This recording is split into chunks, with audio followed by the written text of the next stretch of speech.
অভিনন্দন জানাই। আমি রাজ্য থেকে আমাদের পাঠানো হয়েছে, প্রত্যেক জেলায় যাচ্ছি।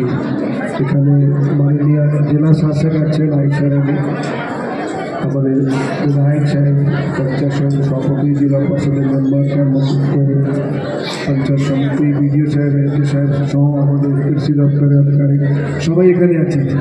আমি নিশ্চয়ই বলার জন্য আসিনি, শোনার জন্য এসেছি। ঘুরবো, দেখবো, আপনাদের কথা শুনবো।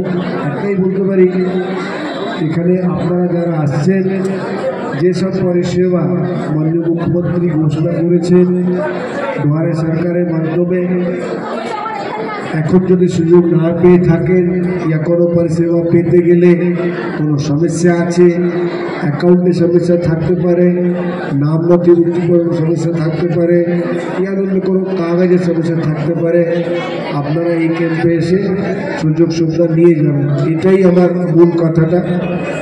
এলাকাটা আমাদের নতুন নেই, বহুবার এসেছি, বারে এসেছি, এই স্কুলেও আগেও এসেছি। তো সেদিক থেকে এলাকাটা চিনা। আপনাদের সবাইকে আমি অভিনন্দন জানাই। খুব সুন্দর আপনারা অ্যারেঞ্জমেন্ট করেছেন। আমরা খুব খুশি হব যে মানুষ এখানে আসছে, তারা পরিষেবা নিয়ে গিয়ে বাড়ির দিকে বলতে পারে এই পরিষেবা আমি সুন্দরভাবে পেয়েছি, সবকটাই পেয়ে গেছি, আমার কিছু বাকি নেই। আর বাকি থাকলে ব্যবস্থা করে দিতে হবে। প্রয়োজন হলে লোকের বাড়িতেও যাবেন, ফর্ম নিয়ে যাবেন।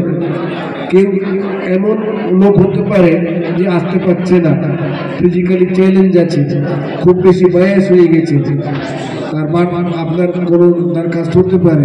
কৃষক বন্ধুতে আমরা অনেক জায়গায় বাড়িতে গিয়ে করাচ্ছি। অনেকই আদিবাসী এলাকা কিছুটা আছে আপনার এখানে, তাদের হয়তো জমি নির্দেশন হয়নি, প্রয়োজন হলে বাড়িতে গিয়ে করাবেন। যে আসতে পারবে না, যার বয়স আছে, যে অসুস্থ আছে, সেটাও অবশ্যই করবেন।